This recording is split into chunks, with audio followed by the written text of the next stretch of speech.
Everybody, I am here at the ISWISH, the International Society for the Study of Women's Sexual Health, which is combined with ISSM, the International Society for Sexual Medicine. It is a sex conference, and it's insane. It's not that sexy, actually. It should be a lot more fun, but it's a really fun conference, and I'm here with the spine surgeon. This is Dr. Chol Kim. Say hi to everybody. Hi, Chol Kim here from sunny San Diego, California, and she's right. Very serious people at this conference. It's kind of a serious conference, but it's so energetic, it's so fun, and we are learning and obsessing about the study of women's sexual health. And the fact that a spine surgeon is here is literally the most hopeful, beautiful, amazing, wonderful. I can't even describe how great it is. So, Dr. Kim, tell people why you come to the Women's Sexual Health Conference. Well, the main reason is that this is a group of patients that have been pretty much kind of ignored for many, many years in the world of spine surgery. And simply put, you ever wonder how the sensations that you have in your pelvis gets registered in your brain? It has to go through the nerves. It goes through the spine, people. Yep. So it doesn't require a lot of guesswork to think that in some cases, a neurological problem can cause sexual disorders.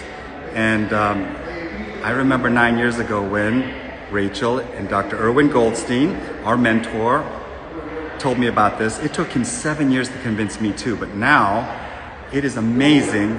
They are some of my happiest patients, and it's really a group of patients that are really suffering and need people like Rachel, Rubin, to help them, because it is a terrible disorder to have. So people like stories. People want to understand. So I'll tell you a story, and then I want to hear Dr. Kim's stories.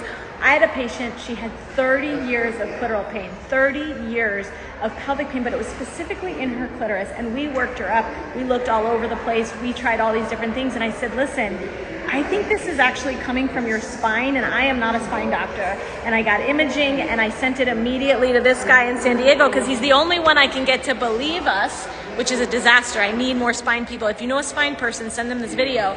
But you need people to believe you. And I sent her on a plane to San Diego. And I don't remember what you found. Was it an annular tear or a bulging disc? You may not remember the story.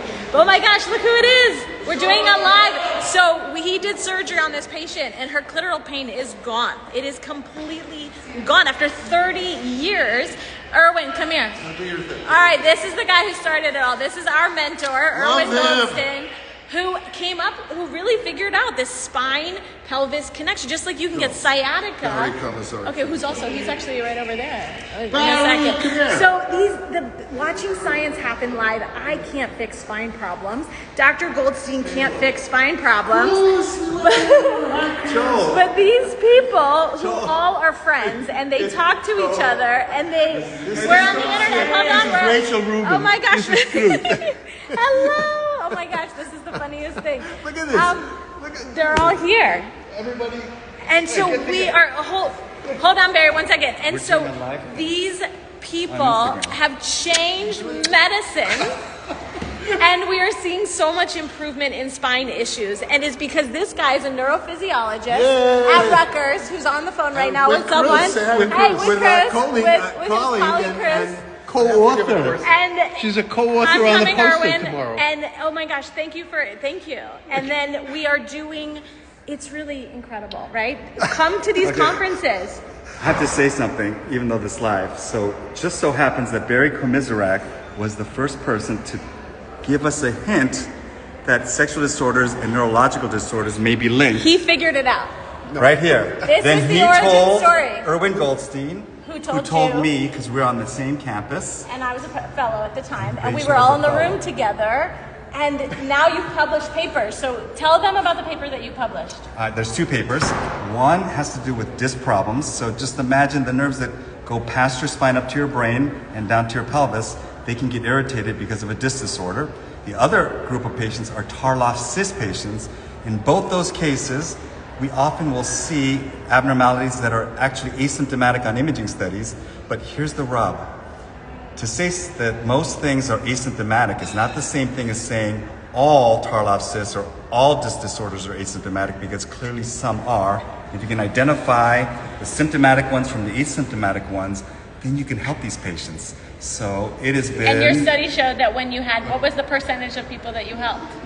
So the success rate of surgery in patients that have a diagnostically positive disorder, it's one of my most successful group of patients, anywhere from 80 to 90% success rate.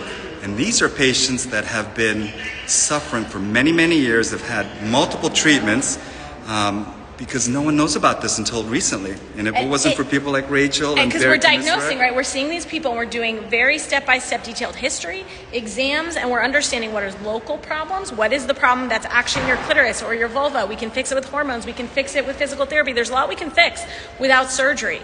But when you start having patients that have pain everywhere, they have pain down their legs, they have pain in their back, they have pain in their hip, like there is a universal thing where it's more centralized. And so our brains, my sex detective brain, is saying, wait, I think there's something spine related. Now we're still learning, and that's the crazy part of this, is watching. You just saw people in the hallway, and science happens live in hallways, in conversations. The fact that the spine surgeon is at this women's sexual health conference listening to our presentations, his brain is thinking, this is what multidisciplinary care looks like, and we need to do a whole lot more of it because it changes the whole goddamn world.